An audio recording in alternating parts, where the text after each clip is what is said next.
오늘부터 시작해서 우리 데살로니가 전서를 시작하게 되었습니다. 데살로니가 전서를 이해하기 위해서 배경을 먼저 우리가 알 필요가 있으세요. 사도행전 16장과 17절을 우리가 보게 될 텐데, 사도행전 16장의 빌립보 사건을 먼저 기억하셔야 하겠습니다.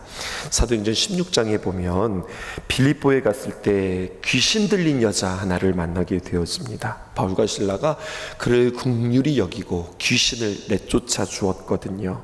근데 문제는 그 귀신 들린 여자가 그냥 귀신 들린 게 아니라 그 귀신 들림으로 말미암아 그 뒤에 주인이 있는 거예요. 그래서 이 귀신 들린 여자를 마치 무당처럼 쓰면서 자신이 그 모든 수입을 자신들이 가졌단 말입니다. 그런데 어떻게 된 거예요? 사도 바울과 그리고 실라가 이 여자, 이 귀신을 내쫓아 주었으니 더 이상 점성술을 그에게 없는 겁니다. 그러니까 무당이 하는 역할들을 할 수 없게 되어지는 거죠. 그것으로 인하여서 바울과 실라를 고소합니다. 그리고 말도 안 되게 사람을 긍휼히 여기고 사랑해주고 그리고 고쳐준 것으로 인하여서 돌아온 값은 감옥살이였던 거죠.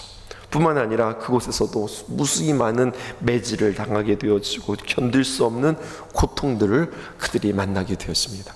그런데 성경의 역사는 계속해서 반전의 역사예요. 그러나 성경은 어떻게 이야기하고 있는가? 그들이 감옥에서도 하나님 앞에 기도하고 찬송했다라는 거죠. 그랬더니 어떤 일이 일어났는가? 놀랍게도 감옥 문이 열리게 되어지고 그들이 나오게 되었습니다. 간수장이 그것을 보고 자결하려고 했지만 세례를 주어서 그 가정을 다시 한번 구원시키는, 오히려 또 이쪽에서 저쪽으로 옮겨지는 반전의 역사들이 또 그 감옥에서 있었습니다. 그리고 이제 나와서 루디아의 집에서 형제들과 인사를 나누고 빌립보에서 나와 그들은 전도 여행을 시작한 거예요. 그것이 바로 어디냐? 빌립보에서 나와서 데살로니가로 가게 되어지는 겁니다. 사도행전 17장을 보면 이제 데살로니가에서 무슨 일이 있었는가 그것을 이야기하고 있어요.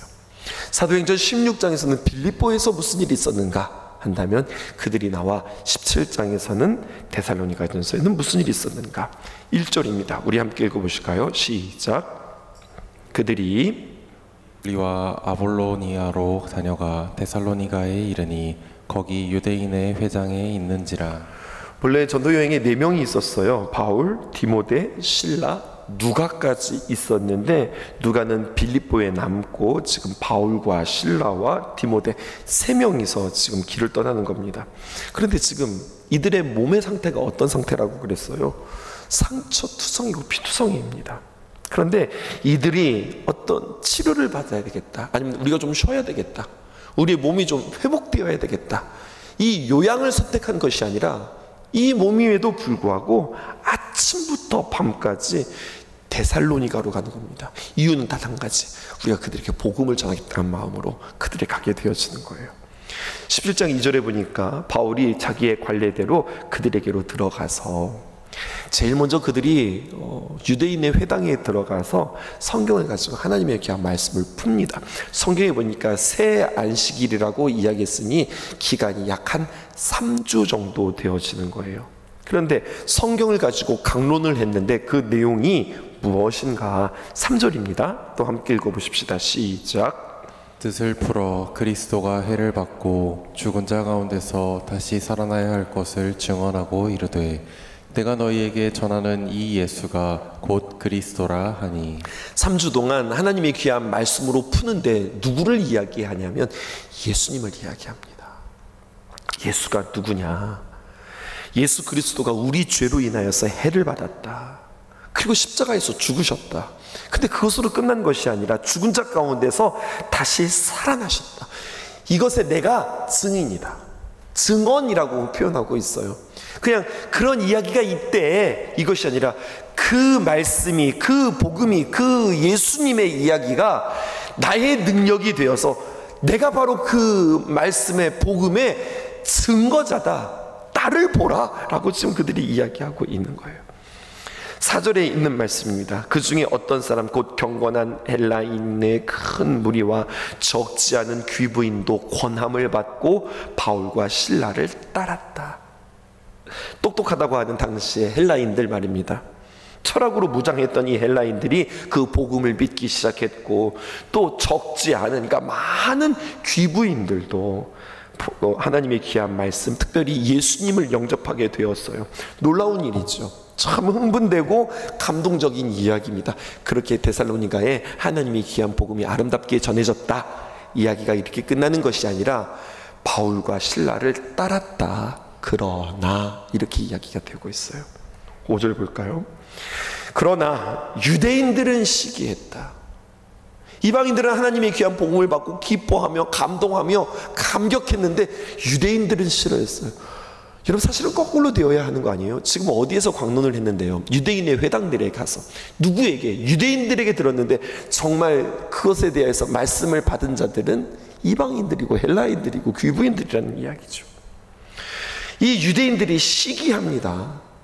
그리고 어떤 자들, 저자의 어떤 불량한 사람을 데리고 때를 지어 성을 소동하게 하여 야손의 집에 침입하여 그들을 백성에게 끌어내려고 찾았다. 근데 성경은 또 어떻게 표현하고 있어요? 그런 계획들을 가지고 그들을 샅샅이 찾았지만 찾지 못했다고 이야기하고 있습니다. 바울과 그의 동역자들을 시기하는 이들이 불량배를 동원했지만 찾지 못했어요. 그리고 6절에 이렇게 기록되어 있어요. 발견하지 못하매 야손과 및 형제들을 끌고 읍장들 앞에 가서 소리를 질러 이르되, 하여튼 뭐 안 되면 소리 지르는 거예요. 뭐라고 이야기합니까?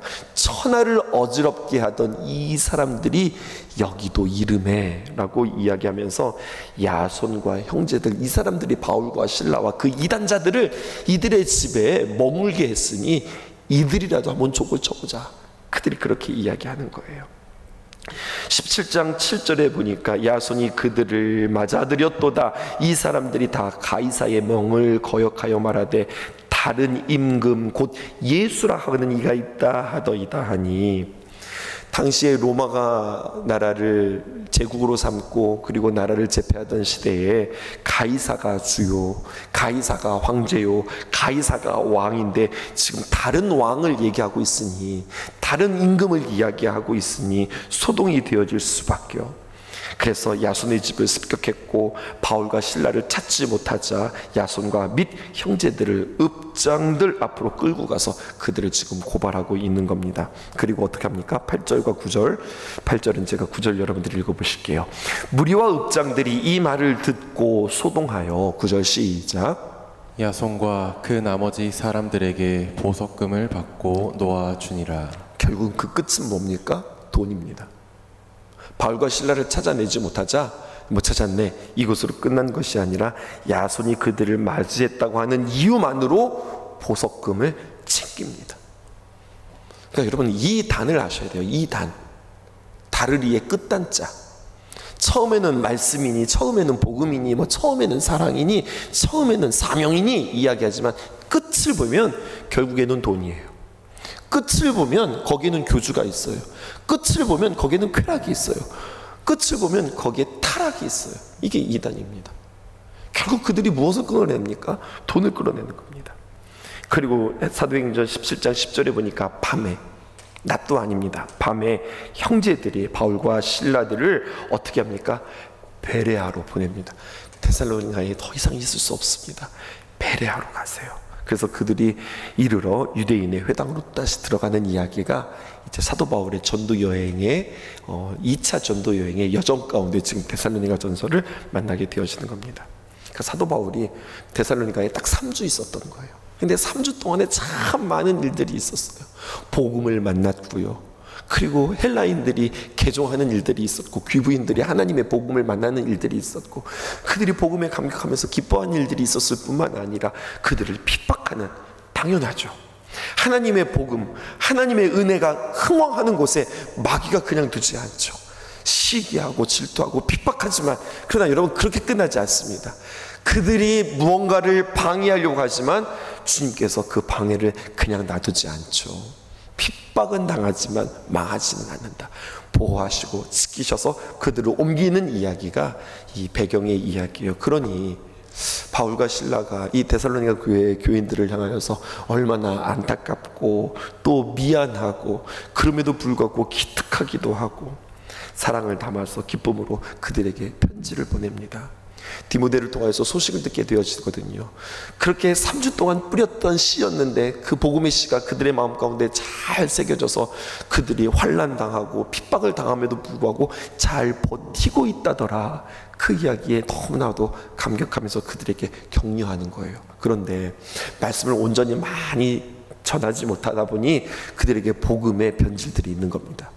특별히 예수님의 재림에 대해서 그들이 오해하고 있었어요. 그래서 재림이 무엇인지 그들에게 자세히 풀어주는 이야기들이 데살로니가전서에 기록되어 있습니다. 먼저 인사하죠. 뭐라고 인사합니까? 1절에 바울과 실로아노와 디모데는 하나님 아버지와 주 예수 그리스도 안에 있는 데살로니가 교회에 편지하노니 은혜와 평강이 너희에게 있을지어다. 이렇게 편지합니다. 그냥 일상적인 편지인 것 같지만 그들에게 다시 한번 너희들이 어디 있어야 하는가, 이것들에 대해서 강조하고 있어요. 데살로니가 교회는 어디에 있을까요?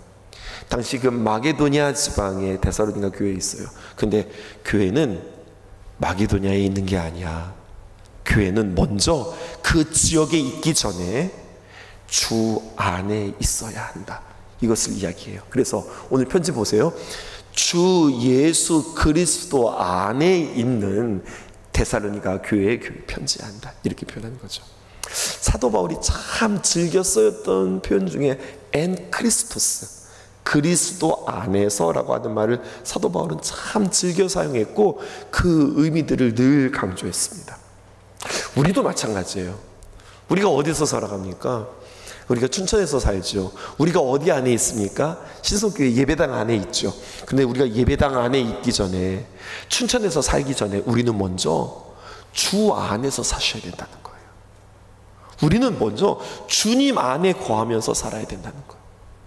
우리 구체적으로 이야기해 볼까요? 말은 멋있는데 주님 안에 있다는 게 뭘까요? 갑자기 어떤 캡슐이 이렇게 생겨서 내가 그 주님의 보호 아래 이렇게 딱 있는 것, 이것이 주님 안에 있는 걸까요? 그 공간을 우리가 여러분들에게 물리적으로 설명할 수는 없지만, 아, 내가 지금 주님 안에 있구나라고 하는 몇 가지 증거들이 있다고 우리에게 이야기하고 있어요. 첫 번째 증거는 뭐냐면 주님 안에 있으면 은혜와 평강이 우리에게 넘친다는 거예요. 주님 안에 있으면 은혜와 평강이 너희에게 있을지어다. 우리가 주일마다 성도들과 함께 인사하죠. 그 인사말이에요. 은혜와 평강이 너희에게 있을지어다. 정리해 보실까요? 여러분, 은혜는 뭐냐? 나 오늘 말씀 속에서 은혜 받았잖아, 이번 집회에서 은혜 받았잖아, 그렇게 이야기하지만 사실 그것은 좀 틀린 표현이에요. 아, 내가 다시 한번 은혜를 깨달았잖아, 내가 다시 한번 은혜를 내 마음속에 새길 수 있었잖아. 은혜는 뭐가 은혜일까요? 십자가가 은혜입니다. 십자가를 통해서 나의 죄를 용서하신 그 사건, 내가 주님 나의 죄를 용서해 주세요 그때마다 처리하는 것이 아니라 십자가의 예수님을 만나면 나의 과거의 죄와 지금 나의 죄와 나의 모든 미래 앞으로 지어질 모든 죄까지 주님께서 단번에, 성경에 보면 단번에라고 하는 표현이 있어요. 단 한 번에 우리의 모든 죄를 다 용서하신 사건, 그것이 바로 십자가예요. 그러니까 우리가 주님 앞에 회개하는 것은 어떤 회개냐면, 하나님, 내가 그렇게 주님 앞에 용서함 받은 자인데, 하나님이 귀한 은혜를 받은 자인데 내가 또 틀렸어요, 내가 또 무너졌어요, 내가 또 곁길로 갔어요, 내가 내 자리를 다시 한번 찾을게요. 이게 믿는 자의 회개입니다. 내가 또 죄가 있어서 또 내가 싹싹싹 지우는 것이 아니라, 여러분, 우리의 힘으로 우리의 모든 죄를 다 도말할 수 없습니다. 왜? 우리의 죄는 알고도 지은 죄뿐만 아니라 모르고도 지은 죄가 있는데, 모르고도 지은 죄, 모르는데 우리가 어떻게 회개할 거예요? 십자가의 은혜로 말미암아 과거와 현재와 모든 미래의 죄까지 주님께서 싹 다 용서하시는 거예요. 그럼에도 불구하고 나의 신분과 나의 자리와 또 나의 사명을 잃었던, 또 하나님의 귀한 자녀로 살지 못했던 내가, 주님, 내가 그 은혜를 기억하면 내가 주님 그 자리로 내가 다시 돌아옵니다. 이게 우리 믿는 자들의 회개이거든요. 그것이 은혜입니다. 내가 이 십자가를 찾는가, 내가 주님 안에 있다고 하는 뜻이에요. 또 내가 그 은혜를 찾음으로 말미암아 주님께서 또다시 내 안에 그 평강을 부어주시는가. 평강이라고 하는 것은 아무 갈등이 없고 아무 문제가 없고 싸움이 없고, 여러분 이것이 평강이 아니라 하나님께서 처음 창조하신 그때, 범죄하기 이전에 주님과 함께 에덴 동산에서 주님과 함께 교제하며 주님과 누렸던 그 평강, 샬롬, 이것들이 다시 한번 내 안에 부어지는 거예요. 세상이 어떻다 할지라도, 풍랑이 일어나고 파도가 치고 바람이 분다 하더라도 저 깊은 바닷속에는 잠잠하고 고요한 것처럼, 아무리 난리가 있다 하더라도 내 마음 가운데 평강이 있다. 주님을 찾는다. 그리고 그 주님을 찾고 내 안에 다시 한번 평강을 찾는다. 내가 주님 안에 있다고 하는 증거입니다. 이사야서 53장 5절에서 6절에 있는 말씀이 은혜와 평강을 우리에게 너무나도 잘 설명하고 있습니다. 그가 찔림은 우리의 허물 때문이요 그의 상함은 우리의 죄악 때문이라. 그가 징계를 받음으로 우리는 평화를 누리고 그가 채찍에 맞음으로 우리가 나음을 받았도다. 6절 말씀입니다. 우리는 다 양 같아서, 그 주님의 십자가의 은혜와 사랑이 있음에도 불구하고 다 양 같아서 그릇 행하여 알지 못해서 방황하고, 또 알았음에도 불구하고 방황하는 우리가 각기 제 길로 갔지만 여호와께서는 우리의 모든 죄악을 그에게 담당시키셨도다. 우리의 모든 연약함을 그 주님께서 대신 다 담당하셨도다. 이게 은혜이기에, 우리의 모든 염려까지도 주님께서 다 담당하셨기에 우리는 평강을 누리는 거예요. 문장을 만들어 보았어요. 은혜란 무엇일까요? 십자가를 감당하심으로 말미암아. 평안은 무엇일까요? 우리의 모든 악함과 약함, 죄와 허물의 또 다른 표현이에요. 그것을 담당하심으로, 내 것 아닙니다. 주님께서 담당하셨습니다. 그러므로 우리가 평화를 누릴 수 있어요. 이것이 바로 은혜와 평화라 할 수 있겠습니다. 우리에게 이른 복음, 그냥 거기에 있는 복음이 아니라 우리가 들려지고 우리가 깨달은 복음을 내가 너희들에게 전한다. 이렇게 이야기하고 있는 말씀이 2절부터 진행되어집니다. 우리에게 이른 복음입니다. 2절 말씀 보실게요. 우리 함께 읽어보십시다. 시작. 우리가 너희로 모이도록 말미암아 항상 하나님께 감사하며 기도할 때에 너희를 기억함은. 내가 주님 안에 있다고 하는 또 다른 증거는 바로 무엇일까요? 항상 하나님께 감사한다. 또 기도할 때에 너희가 기억된다 라고 하는 겁니다. 또 우리에게 증거가 있는데요, 바로 3절입니다. 이렇게도 기록되어 있습니다. 너희의 믿음의 역사와 사랑의 수고와 우리 주 예수 그리스도에 대한 소망의 인내를 우리 하나님 아버지 앞에서 끊임없이 기억함이니.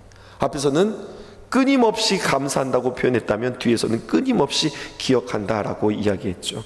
항상 감사하고 또 끊임없이 기억한다. 무엇으로 인하여서 세 가지가 있는데요, 그것은 바로 무엇이냐면 믿음의 역사, 사랑의 수고, 그리고 소망의 인내라고 하는 부분들이 귀한 단어로 등장합니다. 이거 여러분들에게 설명하고 오늘 말씀 마치게 되어질 텐데요, 여러분 이것 또한 우리 안에 주님 안에 있다고 하는 증거가 되어지는 거예요. 잘 한번 들어보세요. 세상에서는 이렇게 이야기해요. 보배 중에 보배는 눈이 보배지. 눈이 보배지. 그래서 여러분, 보여야 우리는 믿게 되어지고 보여야 알게 되어지는 거예요. 그리고 보여야 갖게 되어지는 거죠. 그래서 눈이 보배라고 이야기해요. 그런데 성경은 눈이 보배다 이게 아니라 더 중요한 보배가 있다는 거예요. 그게 바로 뭐냐면 믿음이 보배라는 거예요. 눈이 보배가 아니라 믿음이 보배라는 거예요. 세상은 뭐라고 이야기하면 보여야 믿지 이렇게 이야기하지만 성경은 뭐라고 이야기하면 믿어야 보이는 거야 이렇게 이야기해요. 이것을 여러분들 깨달을 수 있었으면 좋겠어요. 우리는 이렇게 보고 확인하고 이해하고서 알겠어, 이건 믿음이 아니에요. 이건 이해죠. 이건 납득이죠. 이건 믿음의 사람들의 살아가는 방식이 아니에요. 믿음의 사람들은 어떻게 되느냐, 하나님의 말씀을 들어요. 하나님의 복음을 들어요. 그리고 내 눈이 밝아져요. 믿음을 갖게 되어져요. 되겠다, 주님께서 함께 하시겠다, 주님께서 지키시겠다, 주님께서 담당하셨구나. 이것을 믿음으로 말미암아 지금 내 눈에 보이는 현상은 망하는 거고 환난인 거고 풍랑인 거고 복잡한 것들이지만 내가 하나님의 주신 그 말씀으로 인하여 믿음의 눈으로 현상을 보는 것이 아니라 미래를 보는 겁니다. 소망을 보게 되어지는 겁니다.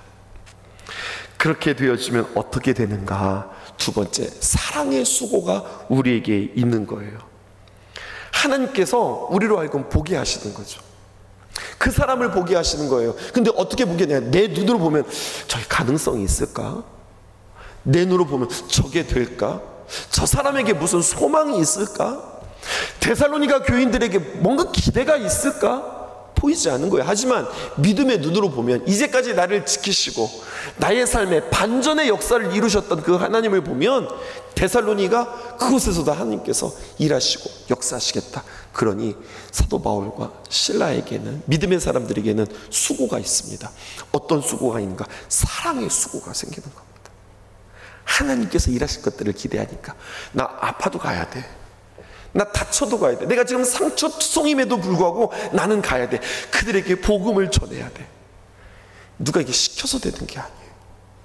믿음을 가지고 그들이 은혜를 경험하고 하나님의 말씀을 기억하고 우리의 삶 속에서, 아니 이미 빌립보에서 그들이 경험했잖아요. 반전의 역사들을 그들은 경험했잖아요. 마치 롤러코스터를 타듯이 말입니다. 불쌍해서 고쳐줬더니 우리가 자취집에 간 게 아니라 감옥에 들어갔어? 매질을 당했어? 하나님 앞에 기도했더니 아니 감옥이 풀렸어? 감옥이 풀렸는데 이것에 대해서 두려워했던 자가 죽으려고 했는데 그가 복음을 받고 성도가 되었어? 뭐 왔다 갔다 하는 이 모든 것 속에서 하나님이 결국에는 지키시네. 하나님께서 이루시네. 하나님께서 우리와 함께 하시네. 이것이 있으니 빌립보 뿐만 아니라 데살로니가 그들도 하나님께서 함께 하신다. 그러면 그들의 사랑의 수고를 멈출 수가 없는 거예요. 우리 어머님들 말이에요. 아이들이 자취집 간다고 하고 아이들이 고향 내려간다고 하면 아침부터 바빠. 아침부터 이거 싸고 저거 싸고 이거 만들어주고 저거 만들어주고 얼마나 사랑의 수고를 해요. 야 이거 챙겼냐? 이것도 더 가져가야지. 그건 안 가져가는 거야 하면서, 엄마 됐어, 피곤하시고 힘드신데 그냥 됐어, 그냥 사 먹으면 돼. 아이고 뭐 이걸 사 먹냐, 엄마께 제일 맛있지 하면서 계속 싸주시는 그 엄마의 마음, 그 수고를, 그 사랑을 누가 말려요? 누가 말려요? 그 마음이잖아요. 사랑의 수고. 말린다고 될 수 없다. 말린다고 그칠 수 없다. 계속해서 그 안에서 일어나는 그 사랑의 수고가 바울과 실라에게도 있는 거죠. 그러면서 뭐라고 이야기하는가?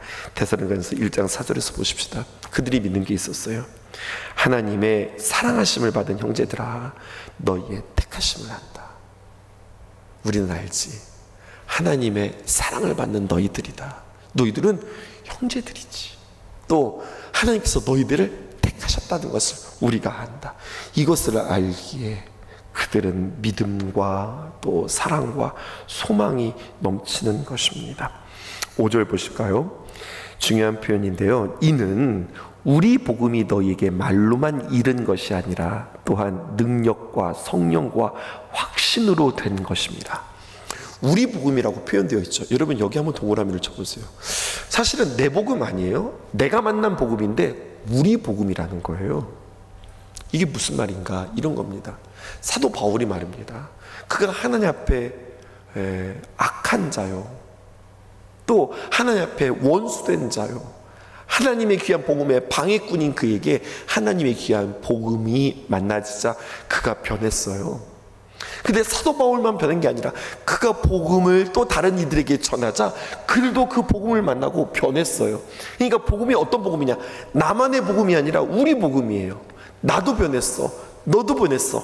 맞네, 하나님의 복음이 맞는 말씀이네, 능력의 말씀이네, 우리를 변화시키네. 우리의 복음이 그냥 말로만 들리는 것이 아니라 또한 능력과 성령과 큰 확신으로 된 것이다. 하나님의 귀한 복음이 들려지자 그들의 마음 가운데 성령이 그들 마음 가운데 불일 듯 일어나는 거예요. 그리고 믿음과 소망과 사랑이 그들에게 넘치는 것뿐만 아니라 외면에는 어떤 일들이 일어나는 겁니까? 능력이 나타나는데 어떤 능력이냐? 삶을 변화시키는 복음의 능력뿐만 아니라 삶 가운데 유동치 않는 놀라운 능력들이 그들 가운데 경험되어지는 거죠. 세 번째 보실까요? 삶을 변화시키는 복음의 능력입니다. 6절입니다. 함께 읽어보십시다. 시작. 또 너희는 많은 환난 가운데서 성령의 기쁨으로 말씀을 받아 우리와 주를 본받은 자가 되었으니. 어울리지 않는 단어잖아요. 많은 환난, 한두 개도 아니라 많은 환난. 근데 그 많은 환난 가운데서도 성령의 기쁨, 환난과 기쁨은 어울리는 단어가 아니잖아요. 그런데 이게 어울려요. 이게 짝꿍이라는 거예요. 많은 환난 가운데서도 성령으로 인하여서 그 마음 가운데는 기쁨이 넘치고, 그의 삶 속에서는 두려움이 없는 귀한 모습들로 귀한 증거가 그들에게 나타나 말씀을 받아 우리와 주를 본받은 자가 되었다. 먼저 예수님을 본받은 자가 되었어요. 예수님이 어떻게 되셨습니까? 우리를 사랑하시사 십자가에 못 박혀 죽으셨어요. 또 우리를 본받았다고 그랬죠. 누굽니까? 사도 바울과 그리고 실라입니다. 이들이 데살로니가에 나타났을 때 어떤 몰골이었어요? 생각해 보세요.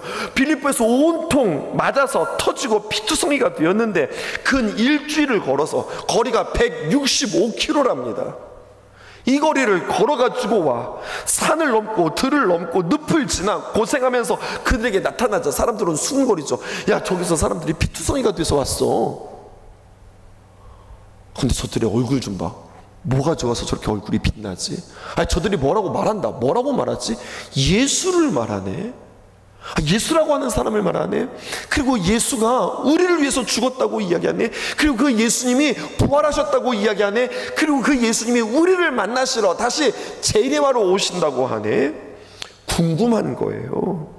환난 중에서도 증거하는, 전하지 않으면 이들이 그냥 막 어쩔 수 없어 자 이제 들어봐라 이런 것이 아니라, 몸은 피투성이었지만 그의 흥분, 그의 어조, 그의 눈빛, 뭔가가 있는 거예요. 이거에 그들에게 느껴질 수밖에 없는 거예요.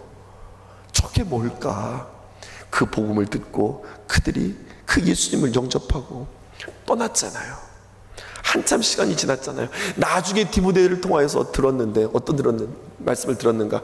3주밖에 너희들이 복음을 듣지 못했고 너희들에게 귀한 교회가 생겼는데, 그 이후 그 교회가 없어진 것이 아니라 끊임없이 그 교회가 생존했고 많은 복음을 믿는 자들이 늘어났고, 핍박, 도대체 누가 왕이야? 똑바로 말해.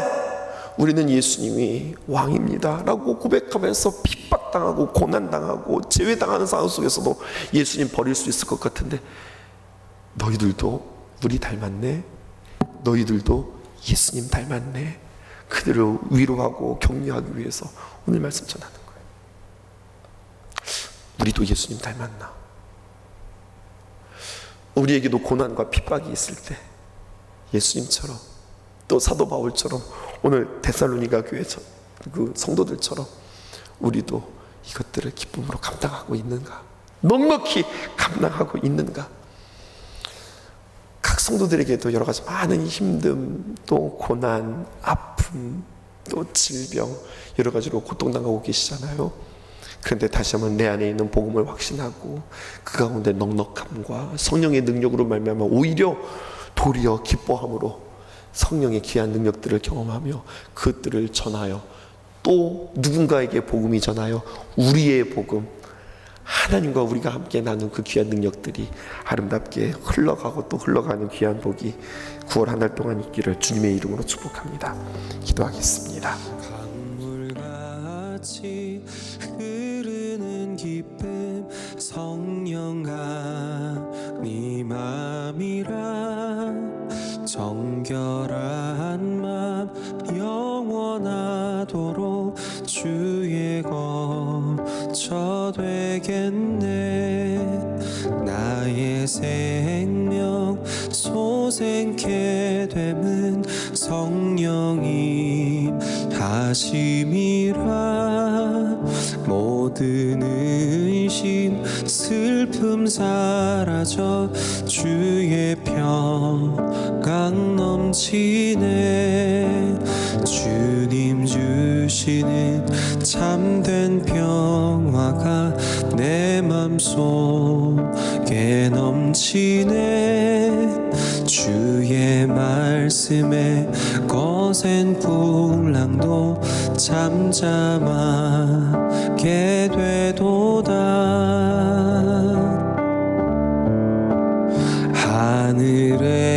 하늘에서 단비 내리고 햇빛 찬란함같이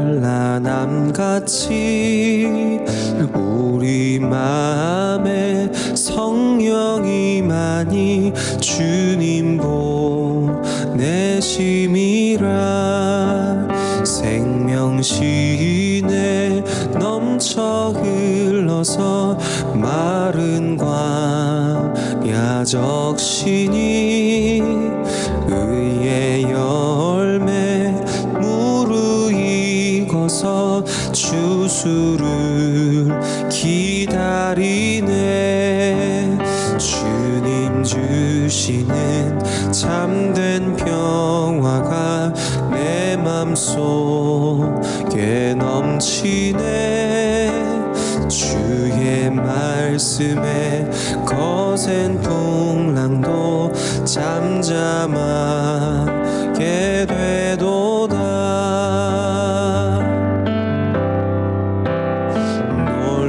놀라우신 주의 은혜로 그의 얼굴 뵙겠네.